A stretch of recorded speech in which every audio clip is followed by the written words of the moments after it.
घर में बापू। लाली की माँ, सुनती हो, कल लड़के वाले आ रहे हैं लाली को देखने के लिए। लाली को तैयार रखना।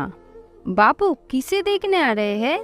लाली, तुम्हें देखने आ रहे हैं, तुम्हारी शादी होगी। बापू, कल तो मुझे स्कूल जाना था। अरे वो सब छोड़, तुझे जितना पढ़ना था तूने पढ़ लिया, अब पढ़ना छोड़, अब तेरी शादी होगी। बापू, तो फिर आज आखिरी बार स्कूल जाने दो। ठीक है, आज स्कूल चली जा, कल से मत जाना। लाली स्कूल आती है और सभी बातें टीचर से कहती है। टीचर जी, कल से मैं स्कूल नहीं आऊंगी, मेरी शादी हो रही है। इस उम्र में तुम्हारी शादी हो रही है? तुम्हारी उम्र तो 11 वर्ष है, तुम्हारी शादी करने की सही उम्र अभी नहीं है। लाली, तुम्हारा बाल विवाह हो रहा है। सरकार ने लड़का का शादी करने की उम्र 21 वर्ष और लड़की की शादी करने की उम्र 18 वर्ष की है। जो आदमी इससे कम उम्र में लड़का और लड़की की शादी करवा रही है, सरकार उसे कठोर सजा देती है, क्योंकि ये एक अपराध है। देखो लाली, तुम इस स्कूल की सबसे तेज पढ़ने वाली लड़की हो, तुम्हारी उम्र अभी पढ़ने की है, तुम्हारा बाल विवाह करवाया जा रहा है, जो कानूनी अपराध है। टीचर जी, इस गांव में तो सभी लड़की की शादी कम उम्र में हो जाती है, मैं कुछ नहीं कर सकती। देखो लाली, यदि तुम्हें इस जीवन में कुछ बनना है तो जो लोग तुम्हारा बाल विवाह करवाना चाहते हैं उसके खिलाफ थाने में जाकर बोलो, कानून उसे सजा देगा, तभी तुम्हारा बाल विवाह नहीं होगी। टीचर जी, मैं अपने बापू और माँ की बात थाने में जाकर कैसे कहूँ? ये बोलकर लाली स्कूल से घर आती है और कहती है, बापू, मैं शादी नहीं करूँगी, मुझे भी पढ़ना है। अरे छोड़ी, तुझे कौन बैठा बिठा के खिलाएगा?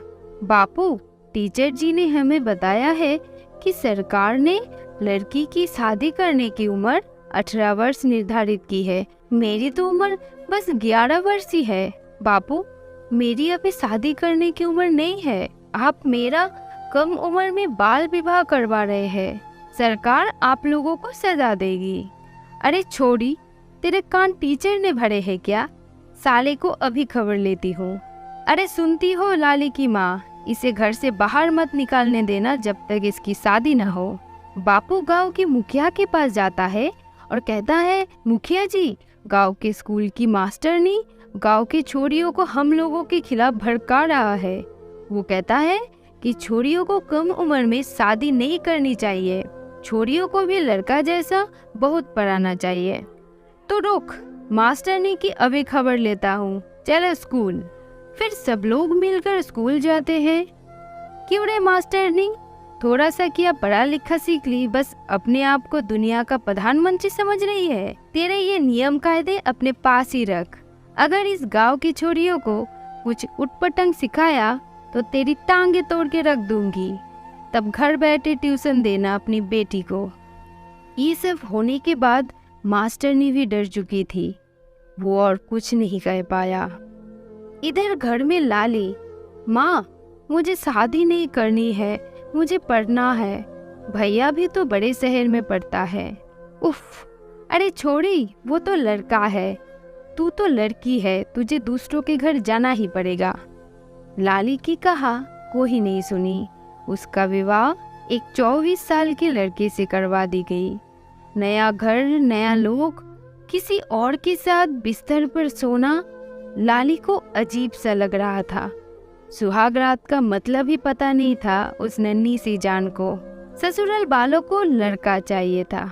एक बार सोचो, उस नन्ही सी जान ने उस रात को कितनी दर्द सही होगी। खेलने कूदने की उम्र में वो माँ बनने वाली थी। बड़ा सा पेट, दुबला सा बदन और थकावट सा चेहरा। बच्चा पैदा करते वक्त दर्द उसे सहन ना हुई और लाली की मौत हो गई। कुछ महीना ही बीता था लाली की मौत को, उसकी पति ने दूसरी शादी कर ली। शायद लड़कियों को बस बच्चा पैदा करने की मशीन समझ के बैठा था। आज भी बहुत सारे इंसान की सोच ऐसा है। बापू बेटी को बोझ समझकर जल्दी शादी करवा देती है और ससुराल बहू को खिलौना बनाकर घर में रख देती है। अंत में भुगतना उस नन्ही बच्ची को पड़ती है। आज भी बाल विवाह होता है या नहीं, ये आप लोग मुझे कमेंट करके बताइए। अगर आप लोगों को ये कहानी अच्छी लगे तो वीडियो को लाइक कीजिए और चैनल को सब्सक्राइब कीजिए। धन्यवाद।